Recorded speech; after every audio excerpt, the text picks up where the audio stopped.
Alhaji Atiku Abubakar, me yasa kake so ka zama shugaban kasa?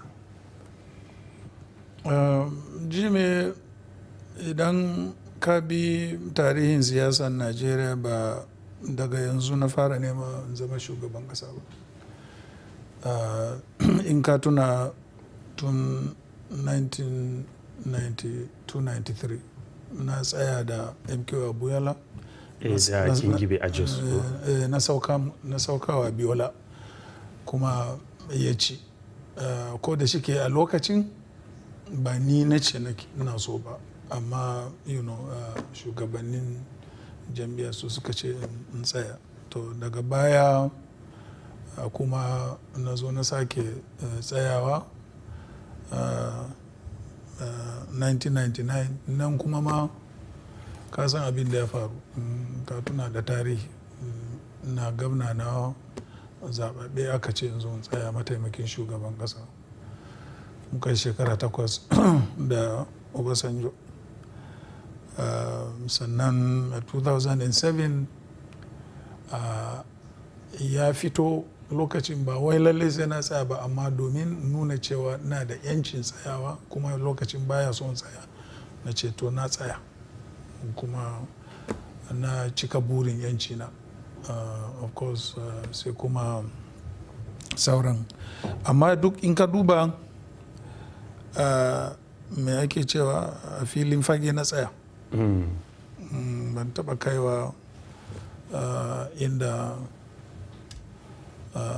aka bar jama'a gaba daya su zaɓe ni ko kar su zaɓe ni ba sai 2007. So za ka ce watakila sau ɗaya ma kenan na tsaya, amma sauran na yi attempting tsaya amma ban tsaya ba. Wasu za su ce kamar idonka ya rufe, da turanci ana amfani da kalmar wato kai desperate, idonka ya rufe sai kai shugaban Najeriya. Me za ka ce? Ba haka ba ne, don ba gaskiya ba ne, don da idona a rufe sai na zama shugaban kasa. Kaga na ɗaya da ban saukawa MK Abiola ba. Na biyu in ka tuna in 2003 lokacin da duk gwamnoni suka ce ba su son Obasanjo sai dai ni ya tsaya. Kaga da na dace ne lalle sai na zama shugaban, da lokacin na karba da na zama shugaban kasa. Don haka ba haka ba ne. So idonka bai rufe ba kenan? Idona bai rufe ba. To me yasa kake so ka tsaya yanzu? Ina son tsaya yanzu domin na ɗaya dai kaga na yi mataimakin shugaban kasa na shekara 8. Abubuwan da na gani a gwamnati wanda nake ji zan iya yi ban iya yi ba don ina mataimakin shugaban kasa, zan samu dama in yi su. Kamar su me? Ka ɗauki misali kamar tattalin arzikin ƙasa da buɗe kasuwanci a ƙasanmu na cikin gida, a kawo 'yan kasuwa daga waje. Amma ana yi yanzu ko ba? Ana yi, amma ba a ba su me zan ce goyon bayan da ya kamata a ba su. Ka ɗauki misali yanzu kai ɗan kasuwa ne daga ƙasashen waje, kana so ka kawo jari a Najeriya, sannan an ce maka Central Bank namu tana da rates na exchange wajen daban-daban guda 3. Wato farashin dala idan aka farata da naira. Ta yaya za ka kawo abin nan? Kana cewa kai me za ka yi kenan kan haka ɗin? To abin da za ka yi shine sai ka mai da shi farashi ɗaya, don haka kowa ya san farashi ɗaya yake amfani da shi, amma ba waɗansu suna da farashi daban ba, waɗansu na daban, kai kuma ɗan kasuwa naka daban. Kuma akwai kuma misali na bude tattalin arzikin ƙasa domin a samu yawan aiki, musamman matasa su samu ayyukan da za su yi. Nan kuma in ka dubi abin da nake yi a rayuwana na kasuwanci, kafa kamfanoni da sauransu, wannan kuma tilas ka amince kuma ka yarda cewa ni mai iya amfani da kasuwanci ne domin a ƙara ayyuka musamman na matasa don su samu ayyukan yi ba kamar yanzu ba. A zaben da ya wuce ka mara Buhari baya, me yasa kuka raba gari da shi, me ya faru? Akwai dalilai da yawa. A jam'iyyance na tarar da jam'iyyar a gurgunce take tafiya. Wato bayan an rantsar da shi kenan? Bayan an rantsar da shi. Na je na same shi. Jam'iyyar nan a gurgunce muke tafiya, ni kuma ɗan jam'iyya ne. Me ya faɗa maka? Me ba abin da ya faɗa mini. ba abin da ya faɗa. Shi yasa kuka raba gari da shi? Akwai wannan.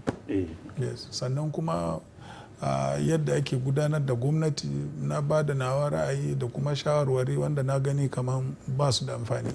So shi yasa muka raba. Ka faɗa mishi cewa za ku raba gari? Na faɗa mishi. Me ya ce? Bai faɗi komai ba.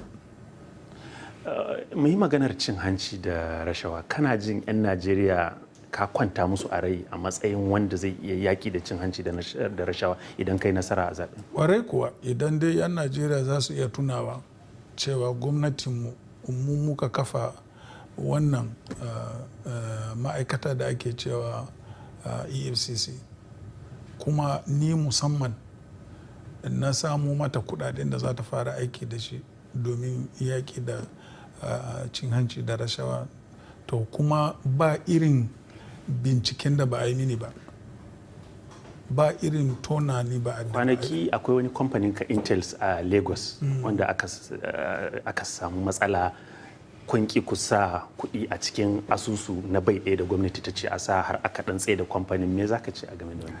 Na ɗaya dai ba ni cikin management na jam'iyyar. Amma kana da hannun jari? Ina da hannun jari.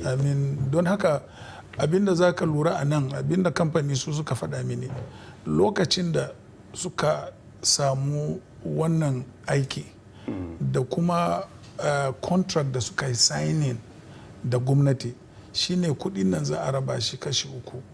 Na ɗaya za a ba NPA kudinta, na biyu za a biya banki kudin da aka karba aka yi ayyukan nan, abin da ya ragu shine sai kuma a ba kamfani. To yanzu da gwamnatin nan ta zo sai ta ce a hada duka kudaden gaba a sa a asusu gaba daya. Me yasa baka ce kamfanin ga sabuwar ka'ida daga gwamnati a IBA? To ai ni ba ni cikin management, ni shareholder ne. Management ne su suke da wannan yanci su dauki decision da ya kamata, kuma decision bisa doka da suka yi ko kuma suka abin amince da gwamnati. Ai da wata gwamnati suka yi ko? Amma ya kaji da bayani ya fito cewa an tsaye da wannan kamfani saboda yake ta ka'ida? Ni ma abin da na faɗa ban shiga cikin maganan ba, har yau ban shiga ba. Wasu suna ganin akwai wasu shafafu da mai a wannan gwamnati ta Buhari waɗanda ko da maganar cin hanci da rashawa ba a matsa musu. Kai me ra'ayinka game da haka? To akwai watakila akwai gaskiya cikin wannan, tunda akwai waɗansu ana ji ana gani suna waɗansu abubuwa wanda bai dace ba kuma bai bi ka'ida ba, amma kuma gwamnati bata ce komai kuma bata yi musu komai ba. In Allah ya baka nasara a wannan zaben, za ka binciki irin waɗannan mutane, za ka binciki gwamnatin Buhari? Wallahi ba wani wanda ba zan bincika ba. Har Buhari da kansa? A'a, duk wani dai wanda aka kawo wata a ƙara a kan shi. Ina nufin wai kamar ga misali an ce ga wani abu ya kamata ya yi wani abu a kai bai yi ba, za ka sa a gayyace shi a masa tambayoyi da hakan ta kama? Ai ya danganta ga irin karan da aka kawo. Akwai karan da za a kawo in ka duba sai ka tarar ma ba wani dalili, watakila sharri na irin da yawa wanda an yi mini. To da yawa wanda an yi mini sai ka zauna mutum a matsayin shi na shugaban kasa ka ce za ka bata mishi lokaci da sauransu. Amma wasu mutane idan akwai hujja karara cewa hujja karara akwai dokoki, kuma akwai ma'aikatu masu bincike suna nan sai su je su bincika. In ka yi nasara a zaben kai a lokacin ka za a samu shafafu da mai waɗanda na kusa da kai suna abin da suka ga dama ba zai yiwu ba. Wannan ba zai yiwu ba. ai na yi mulki da an ga na yi haka, ba a taba jin ga wani wanda ke kusa da ni ba, kuma ba a taba jin wani dangi na ko kuma ɗana ba a cikin harkan gwamnati. Shugaba Obasanjo ya ce da Buhari din da kai din duk ba na zaɓa a cikin me ra'ayinka? To wannan ra'ayin shi ne. Wannan ra'ayin Obasanjo ne. Ka san shi Obasanjo ba wani wanda ya iya sai shi. Ka taɓa faɗa mishi haka? Ba abin da ban faɗa mishi ba, amma ba abu bane da zan faɗa nan. Amma shi Obasanjo ba wani wanda ya iya, ba wani wanda ya sassa shi. Ya taɓa cewa in dai yana raye zai iya wasu ya ga cewa baka zama shugaban kasa ba. To ai ba shi ne Allah ba, kuma ba shi ne mutanen Najeriya ba. Mun yi maganar matasa. Kwanaki shugaba Buhari ya ce matasa 'yan Najeriya wasunsu ci ma zaune ne, ba sa karatu, suna jira a basu. Na ga wani sako ta Twitter da ka fitar, amma ga waɗanda ba su ga sakon ba watakila, me ra'ayinka akan abin da shi Buhari din ya faɗa? Ra'ayina a gaskiya ba haka ba ne, tunda ni ɗan kasuwa ne kuma yawancin ma'aikata na matasa suke mini aiki, kuma muna ganin amfaninsu kuma muna ganin ci gaban ma'aikatan da sauransu. Ba wani inda muka ɗauki matasa muka ga sun kasa ko kuma ba mu samu riban abin da muke. To baka yarda da shi ba kina akan wancan ra'ayi na shi? Ra'ayinmu ba daya ba, ra'ayinmu ba daya ba, tunda ka san shi Buhari ba dan kasuwa ba ne, ba abin da ya dame shi, kuma bai ma hurɗa da mutane yadda zai san amfaninsu ko rashin amfaninsu. Wasu za su ce tunda magana ce ake yi ta matasa, me yasa kai ba za ka haƙura ba ka bari matasa su yi wannan harka? In za su iya su zo su karba. Kana ganin ba za su iya ba ne?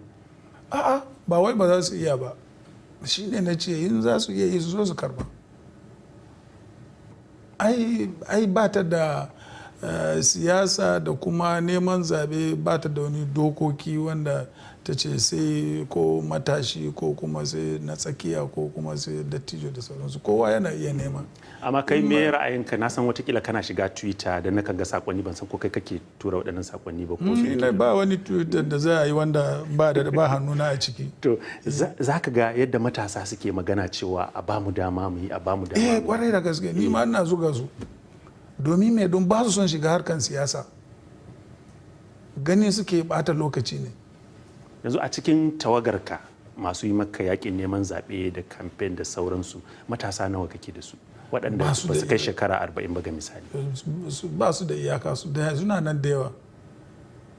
In Allah ya baka nasara ka ci, matasa nawa za ka naɗa minista? Ai na riga na faɗa, na ce kashi 40 cikin 100 a gwamnati na ministoci dai kan matasa zan ba. Sai dai ɗazu akwai wani abokina muna hira, ya ce to ku a Najeriya mun ga in an ce mutum matashi kuna kai shi har wajen shekara 50, amma mu a America in mutum ya kai shekara 27 ya wuce matashi. Na ce to tun da kayi maganar America, kwanaki akwai wani gidanka da aka ce an yi gwanjonsa kuma kai ma an hana ka zuwa America. Me yasa ba ka iya zuwa America? Ba wai ba ni iya zuwa America ba. Na nemi visa in je America, ba su bani ba. Don haka me laifi na a ciki? Kuma suna da yanci su bani ko kar su bani. Amma galibi in sun hana mutum visa za su iya yin bayani. Ko ba su yi ba? Sun faɗa abin da suka bara, sun ce administrative process. Wato wasu kasan in an hana ka ne ba za ka, akwai dalili, yanzu can ma za su faɗa maka ba za a baka ba.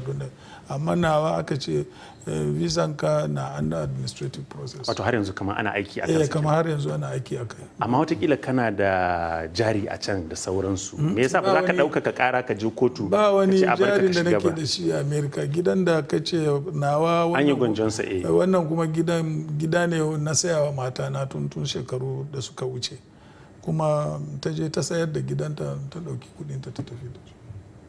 Amma an ce an yi gwanjon gidan, an sayar da shi. Ba gwanjo aka yi ba, sayarwa aka yi. Wa aka ba kuɗin? Mata na mai gidan. Aini gidan ba a suna na yake ba. Ok, ba gidanka bane kenan? Ba gidana bane, gidan mata na ne. Na saya mata kamar yadda nake wa mata na a Najeriya, kowace mace na saya mata gida na bata. To amma ba ni da bukatan gida ma. Amma ya kake ji a matsayinka na wanda yake neman shugabancin Najeriya, a ce ga wata ƙasa mai muhimmanci kamar Amurka kuma sun hana ka izinin shiga? To an ce maka mutum ba zai zama shugaban ƙasar Najeriya ba sai ya je Amerika ne? A wani tsarin mulki ko kuma a wani doka aka faɗi haka? A wasu za su ɗauka kamar saboda watakila akwai wasu dalilai ne haka da suka je ba wani dalili. Kai kuma babu wani yunkuri da kake ka nemi bayani daga wajen su yaushe za su barka? To me zan je ma in yi to? Me zan je yawon iska? Daga ƙarshen menene sakonninka ga matasan Najeriya? Su yi yunkuri su shiga harkan siyasan nan sosai, domin duk waɗannan da suke mai zan faɗa kenan neman shugabanci da sauransu, idan ba su shiga siyasan ba za su sami shugabancin ba. Domin sai sun yi siyasan nan, ta hanyar siyasan za su sami shugabanci. menene za ka fara mai da hankali a kai in a rantsar da kai in Allah ya baka nasara ka zama shugaban kasa, wani abu ne na farko da za ka fara mai da hankali a kai? Samuwa matasa aiki. Ina maganar boko haram?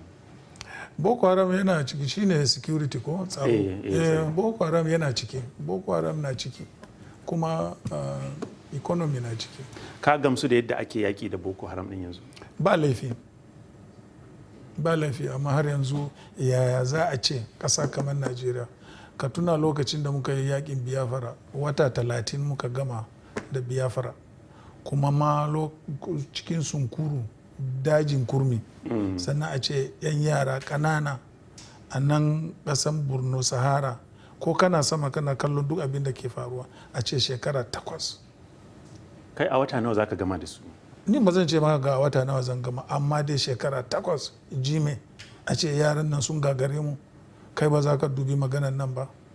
To menene za ka yi da ya bambanta da abin sai na je na ga me ke faruwa, me ya faru, me ya sa aka yi shekara 8 yaran nan ba a gama wannan yakin ba. In ya cancanci ai bincike akan kudaden makamai da sauransu za ka yi kenan? Zan yi, amma me ya sa shekara 8?